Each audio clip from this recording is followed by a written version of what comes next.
धन्यवाद। लाली जी, 5 जीते हैं और 5 में से मंत्रिमंडल में स्थान जरूर मिलेगा, अरविंद केजरीवाल नहीं दे पाए, कौन हो सकता है? देखिए, यूँ तो लवली जी सीनियर है क्योंकि वो शीला जी के समय में 2 बार रहे भी थे, 2 या 3 बार रहे थे। और बीजेपी विधायक का टिकट काटा था, बीजेपी विधायक का टिकट काट के पहले वो कांग्रेस से बीजेपी में आए, फिर वापस कांग्रेस में चले गए, फिर पार्टी उनको लेकर आई, फिर बीजेपी विधायक का टिकट काटा, उनको टिकट दिया। जी, पर मुझे इसमें लगता है जो 3 जीते हैं उसमें थोड़ा सा सिरसा जी का ज़्यादा चांस है, क्योंकि सिरसा जी पंजाब को अच्छे से जानते हैं। वो इससे पहले एसएडी के साथ जुड़े रहे, वो पीछे हैं भी हरियाणा से, और क्योंकि अब देखिए जब बिट्टू जी भी आए हैं कांग्रेस से यहाँ, तो मुझे लग रहा है कि इस समय सिरसा जी का इन तीनों में से सबसे ज़्यादा चांस है, क्योंकि अगर पंजाब जाने का जरिया बनाना है तो उन्हें वो चाहिए जो पंजाब को ज़्यादा अच्छे से जानता है, ना कि दिल्ली का सिर्फ एक विधायक हो। प्रियंका जी, आप प्रियंका जी नहीं, आलोक जी, आपको क्या लगता है?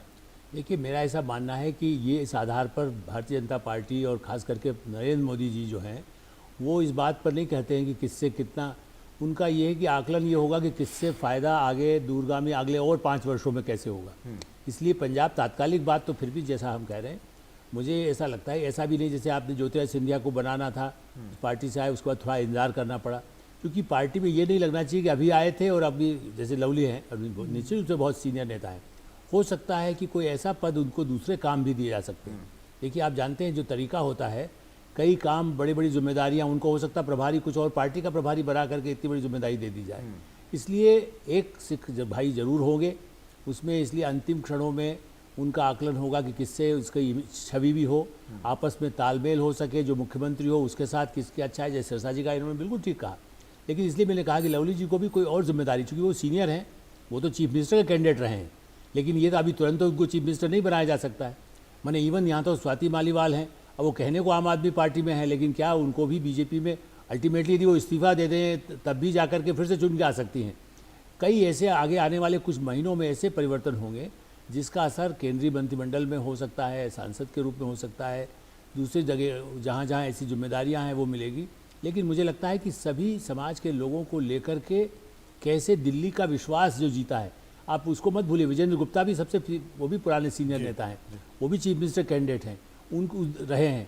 इसी दृष्टि से उनको कहाँ, चूँकि एक जो समाज उनका है उसका भी जैसे सिख समुदाय का है, ऐसे ही दिल्ली में पंजाबी कहें, वणिक समुदाय कहें, चांदनी चौक में आप देखिए जेपी अग्रवाल जी चुनाव में हारे, इस बार मुदित अग्रवाल जैसे नेता, वो भी काफ़ी समय से उपाध्यक्ष भी थे पार्टी के, उनको भी पराजय का मुंह देखना पड़ा।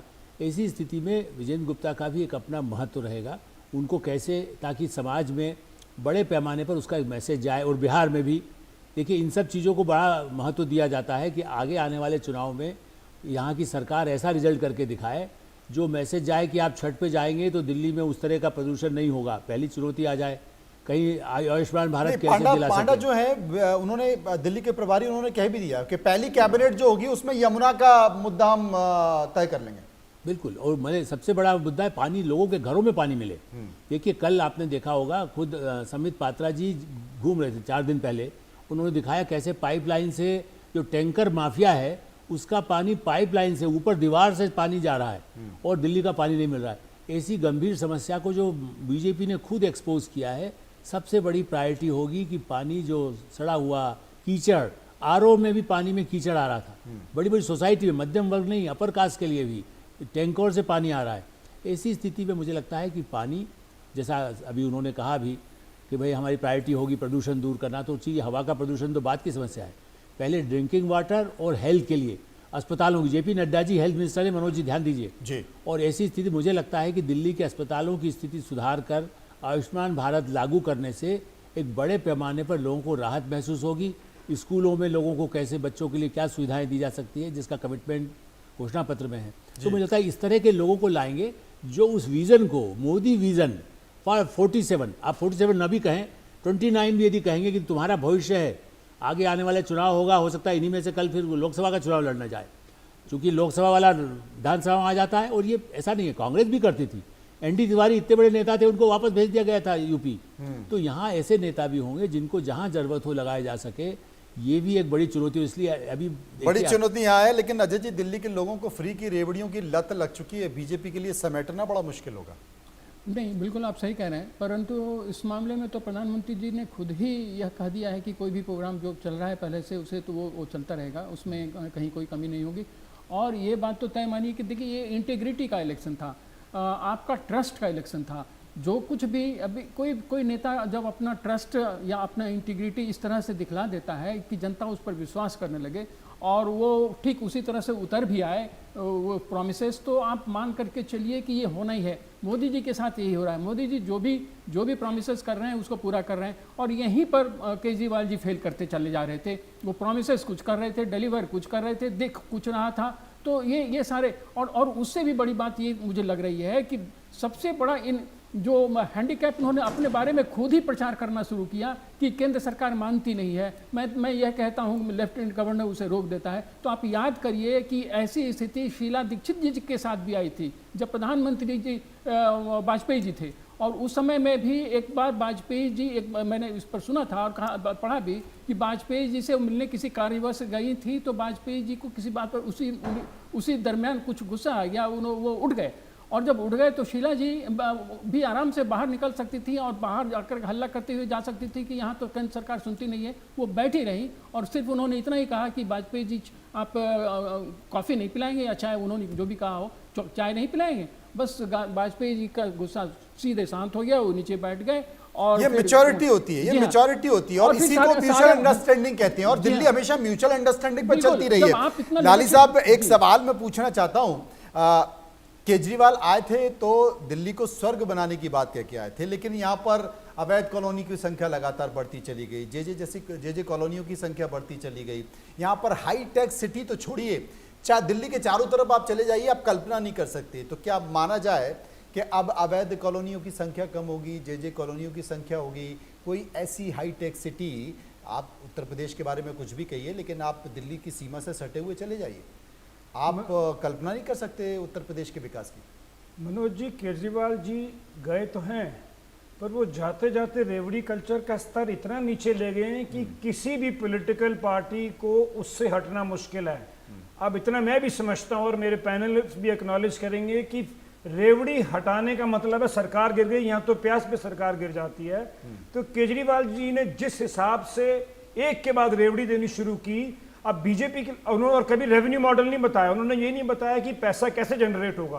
तो रोज नई चीज लाते थे और उससे उनकी जो हार उन्हें नजर आ रही थी उसका हताशा होती थी। पर मेन बात यह कि बीजेपी के लिए भी एक बहुत बड़ा चैलेंज रहेगा, क्योंकि वो हट तो सकती नहीं, वो चाहते हुए भी नहीं हटा सकते क्योंकि क्रेडिबिलिटी लॉस होगा बाकी इलेक्शन में। तो बीजेपी के लिए दिल्ली के अंदर जो डेफिसिट में फाइनेंस और रेवेन्यू मॉडल को दोबारा खड़ा करना भी बहुत बड़ा चैलेंज रहेगा, क्योंकि देना बहुत आसान होता है, वापस लेना बहुत मुश्किल काम होता है। ये बड़ा संकेत है। आलोक जी, पूर्वांचल का एक चेहरा मनोज तिवारी, सिर्फ मनोज तिवारी को छोड़कर बाकी सारे सांसद बदल दिए गए थे और मनोज तिवारी बने हुए थे। ये तस्वीरें आप देख सकते हैं। सहरावत जो कि सांसद हैं, बांसुरी स्वराज सांसद हैं, मनोज तिवारी सांसद हैं, जो दिल्ली के प्रदेश अध्यक्ष भी खड़े हुए हैं, BL संतोष जो कि संगठन के एक बेहतर शिल्पी के तौर पर उभर कर आ रहे हैं। इसके साथ साथ दिल्ली के प्रभारी, दिल्ली की टीम पूरी खड़ी हुई है और स्वर लहरियों में हर्ष मल्होत्रा भी कान पर फोन लगाते हुए दिखाई दे रहे हैं आपको। ये दिल्ली के तमाम सांसद हैं और मुझे लगता है कि आने वाले समय में जो मंत्रिमंडल विस्तार हो रहा है, क्योंकि नाम जरूर चल रहा है कि दिल्ली के मुख्यमंत्री क्या मनोज तिवारी भी हो सकते हैं, उम्मीद कम है, विधायकों में से ही कोई मुख्यमंत्री होगा। लेकिन आने वाले समय में जब भी केंद्रीय मंत्रिमंडल का विस्तार होगा तो मुझे लगता है कि मनोज तिवारी को स्थान जरूर मिलेगा। ये आपने ठीक कहा, कोई न कोई इस तरह का प्रभुत्व देना चाहिए, क्योंकि मनोज तिवारी ने काफ़ी काम किया पहले भी और इस बार भी फिर से जीत के आए, जबकि कई लोग शंका करते थे कि वो जीत के नहीं आएंगे। और इसका मैसेज, चूँकि बिहार के चुनाव में आपको याद होगा मनोज जी, पिछली बार भी लोकसभा चुनाव में भी उनको कई बार उत्तर प्रदेश के कुछ इलाकों में भेजा गया, बिहार भेजा गया। तो मनोज तिवारी उत्तर भारतीयों का चेहरा है जो दिल्ली में बसा हुआ है, बिहार और यूपी का। इस भोजपुरी में उनके जो गीत हैं वो सुनाते हैं, रवि किशन तो हैं ही। इस दृष्टि से मुझे लगता है कि और इसीलिए बल्कि अभी जो मंत्रिमंडल यहाँ बनेगा उसमें भी ऐसे ध्यान रखा जाएगा जिसका असर उत्तर प्रदेश पे पड़े, और केंद्रीय मंत्रिमंडल में भी आने वाले दिनों में बजट सत्र पहले उसके बाद निश्चित रूप से जो चेंज होंगे उसमें उनको स्थान मिल सकता है। संतुलन है अजय जी, मतलब आने के बाद भी दूसरी पार्टी से भी अगर कोई आया है तो वो तय नहीं कर सकता कि मैं इतना बड़ा रहा, मैं मुख्यमंत्री रहा, मैं मंत्री रहा, तो यहाँ पर भी वो बन जाऊंगा। वो पार्टी तय करेगी। आप आ गए ना, अब उनके ऊपर छोड़ दीजिए, आपका इस्तेमाल कहाँ होगा। बिल्कुल बिल्कुल, यही भाजपा की नीति भी रही है और उसमें भाजपा सफल रही है। वो लॉन्ग टर्म, अभी जैसा आलोक जी ने कहा था, बिल्कुल सही, मैं उससे इत्तेफाक रखता हूँ कि बड़ी लॉन्ग टर्म प्लानिंग के साथ वो काम करती है भाजपा। सामान्य तरीके से उसे इस तरह से समझा नहीं जा सकता है, लेकिन अगर आप उन चीज़ों को बाद में देखेंगे तो उसके प्रतिफल दिखेंगे। और मनोज तिवारी जी ठीक है, संभवतः लोग इस तरह से उम्मीद कर रहे हो कि चूंकि बिहार में इलेक्शन है तो वो वहाँ शायद लाए जाएंगे, लेकिन मुझे लगता नहीं है, क्योंकि वही भी अभी जो भी आएंगे या तो एमएलए से ही आएंगे, या अगर एमएलए से नहीं भी आएंगे तो वो कोई ऐसा ही चेहरा होगा जो बिल्कुल नया केंद्रीय होगा। मंत्री के बारे में बात कर रहे हैं। अच्छा हाँ, केंद्रीय मंत्रिमंडल के में तो इसकी संभावना मुझे लगती है, संभावना लगती है। हाँ, लेकिन आप लेकिन ठीक बड़ा कह रहे हैं। संकेत यमुना के इर्द गिर्द आने वाले समय में, यमुना के इर्द गिर्द बहुत कुछ घूमने वाला है। साबरमती रिवर फ्रंट सबने देखा होगा और मुझे लगता है कि बहुत जल्द यमुना रिवर फ्रंट पर भी काम हो सकता है, जिसका जिक्र खुद विजयेंद्र पांडा ने किया है। उन्होंने कहा है कि पहली कैबिनेट की बैठक में यमुना को लेकर बहुत कुछ निकलने वाला है, बहुत कुछ फैसले होने वाले हैं। टीना शर्मा हमारे साथ मौजूद है। टीना जी, बहुत कुछ और जल्द मिलने वाला है। बिल्कुल, हम तो भारतीय जनता पार्टी जो है वो इंतजार कर रही थी कि आपका ऑडियो ठीक नहीं आ रहा है। मैं पीसीआर के साथी से कहूंगा कि एक बार टीना जी का आप ऑडियो ठीक करें। यही सवाल आपसे लाली जी। देखिए, मेरे को लगता है दो चीज़ें जो हैं वो सबसे ज़्यादा प्राथमिक तरीके से की जाएंगी। एक यमुना है और दूसरा आज दिन में सेंटर ने जो बीजेपी दिल्ली का जो सेक्रेटरीएट है उसको सील करवा दिया है, क्योंकि उन्हें डर था कि यहाँ से फाइलें ना निकले। तो मनोज जी, मैं एक बात और कहना चाह रहा हूँ कि आने वाले समय में बहुत सारे पटाखे भी फूटेंगे, क्योंकि जिस तरीके से अरविंद केजरीवाल ने मोदी साहब और शाह साहब के ऊपर प्रिविलेज ऑफ द हाउस का फ़ायदा उठा के इल्ज़ाम लगाए हैं, तो इसमें अब बहुत सी परतें खुलेंगी, बहुत से स्कैम निकलेंगे, क्योंकि अब उनके पास ना स्टेट की माइट है, ना बजट अभिषेक मनु सिंघवी जी को लाने का। तो ये भी बहुत बड़ा मुद्दा रहेगा यमुना के साथ कि इनकी अब जो फाइलें खुलेंगी और इन्हें बैकफुट पर डाला जाएगा। ये तमाम जो मुख्यमंत्री पद के उम्मीदवार चेहरे दिखाई दे रहे हैं, अभी प्रवेश वर्मा भी इसी अंदाज में दिखाई दिए, सिरसा भी इसी अंदाज में दिखाई दिए। मुझे लगता है कि अभी इनको सबक लगा नहीं है आलोक जी। बहुत सारे मध्य प्रदेश में भी, राजस्थान में भी, छत्तीसगढ़ में कई सारे नेता, पुराने वरिष्ठ नेता ये उम्मीद के साथ थे। दिल्ली भी इसलिए पहुंचे, जो एक स्टाइल है ना बीजेपी के, बड़े बड़े नेताओं को राज्यों में उतार दो, क्षत्रपों को उतार दो, माहौल बन जाएगा कि हमारा भी आदमी बन सकता है, और पता चला कोई नया निकल कर आ गया। हाँ, ये तो हमेशा होता रहा है, इसमें कोई शक ही नहीं है। ये प्रधानमंत्री नरेंद्र मोदी सरप्राइज, भजनलाल शर्मा जी का किसने सोचा था कि वो बन जाएंगे। तो मुझे लगता है कि ये सही है कि सरप्राइज भी देते हैं, लेकिन एक आपने जो कहा बाहर के सब मुख्यमंत्री बुलाए गए, उनका जहाँ जहाँ कहीं उनका क्या उपयोग हो सकता है, कोई मध्य प्रदेश का है, कोई यूपी का है, कोई उड़ीसा का है, इन सब लोगों को कैसे, ताकि उस समाज से जुड़े रहें। जो एनआरआई का काम करते हैं ना, प्रधानमंत्री जब जाते हैं ब्रिटेन जाएं, अमेरिका जाएं, फिर फ्रांस जाएंगे, तो अपने भारतीय जो वहाँ पर हैं, तो क्या होता है, एक दूसरे से कम्युनिकेट होता है। वो जब जाएगा तो कहेगा अरे बंगलोर में तो ये काम हो सकता है, भोपाल में ये काम हो सकता है, वहाँ पर जो यहाँ बैठा है उसका रिश्तेदार वहाँ पर है। ये बड़ा एक बिल्कुल साइंटिफिक ढंग से कैसे आप अपने लोगों को, दिलों को जीतना, उनके घरों में आके वो ठहरते हैं, कई लोग कार्यकर्ता आते हैं। आपको तो मालूम ही होगा, राष्ट्रीय स्वयंसेवक संघ में तो नियम रहा है कि आप जहाँ जाएं उसके किसी के घर पर ठहरेंगे। बिल्कुल। अब भारतीय जनता पार्टी में भी ये है कि उसका कोई इंतजाम करता है, कोई एमपी के पास रहेगा, उनसे मिलेगा।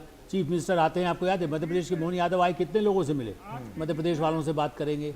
कोई योगी आदित्यनाथ जी आए या उत्तराखंड के मुख्यमंत्री आए, तो उन्होंने पहाड़ का, आप इसको मत भूलिए, अभी तक हमने उत्तर प्रदेश बिहार की चर्चा की, पर्वतीय क्षेत्रों को आप ये देखिए, नेगी जो जीते हैं इस दिल्ली से, पटपड़गंज से, ये चूँकि लगता था पिछली बार वो चुनाव नहीं जीत पाए थे, और इस स्थिति में ऐसा लगता था कि भाई मुकाबला तो कठिन था, लेकिन फिर भी उनको नेगी जीत करके आ गए। तो पहाड़ी जो वोट है उत्तराखंड का, जहाँ पर बाकायदा समान नागरिक संहिता लागू कर दी है, फिर से दूसरे राज्य गुजरात की तैयारी है, तो अब वो एजेंडा भी शुरू हो जाएगा। समान नागरिक संहिता किन किन राज्यों में लागू करे, उसमें दिल्ली का भी एक योगदान कैसे हो सकता है। और मुझे लगता है कि चुनाव में जिस तरीके से बांग्लादेशी और रोहिंग्याओं का जिक्र किया कि उनको आइडेंटिफाई किया जाएगा, आइडेंटिफाई करके उन्हें चिन्हित किया जाएगा और वापस, जैसे बहुत सारे अमेरिका के लोग वापस भेजे जा रहे हैं। एक और चेहरा हरीश खुराना जो कि विधानसभा चुनाव जीत चुके हैं, ये भी काफी उत्साहित हैं। मुझे लगता है ये मदनलाल खुराना के पुत्र हैं जी, बिल्कुल। आपका पता नहीं उनसे संपर्क रहा कि नहीं। मैं मदनलाल खुराना को 74 जब सड़क पे लड़ाई लड़ते थे तो हरीश खुराना कुछ हद तक निगलेक्ट भी महसूस कर रहे थे। जी बिल्कुल। पिछली बार उनको टिकट नहीं मिला नहीं या मिला जो था, हाँ, लेकिन इस उस बार बार उन्होंने जिस ढंग से आए, मुझे तो लगता है कि हो सकता है पंजाबी समुदाय के लिए जी। हरीश खुराना को भी कोई ना कोई स्थान मिल सकता है। हो मुझे सकते हैं। एक पूर्व बात मुख्य जोड़ना जी, चाहूंगा प्लीज। कि हमने इस इलेक्शन में एक चीज अभी तक डिस्कस नहीं की, जो संघ का रोल रहा है इसमें। 50,000 से ऊपर संघ ने 1-on-1 छोटे लेवल की जो संघ का काम करने का तरीका है उन्होंने सभाएं की। जिस तरह आलोक जी ने बोला कि ये संघ की प्रथा होती है कि जहां आप जाके किसी के घर में रहते हैं ताकि आपका टच बना रहे, तो संघ का भी इसमें बहुत बड़ा रोल रहा इसमें, जो कि वो अब नहीं, वो पिछले लोकसभा के इलेक्शन के बाद ही फॉर्म में आ गए थे। छोटी छोटी टोलियां बना के ये लोगों तक पहुंचाना कि क्यों, कैसे आम आदमी पार्टी ने क्या किया है और बीजेपी क्या कर और सबसे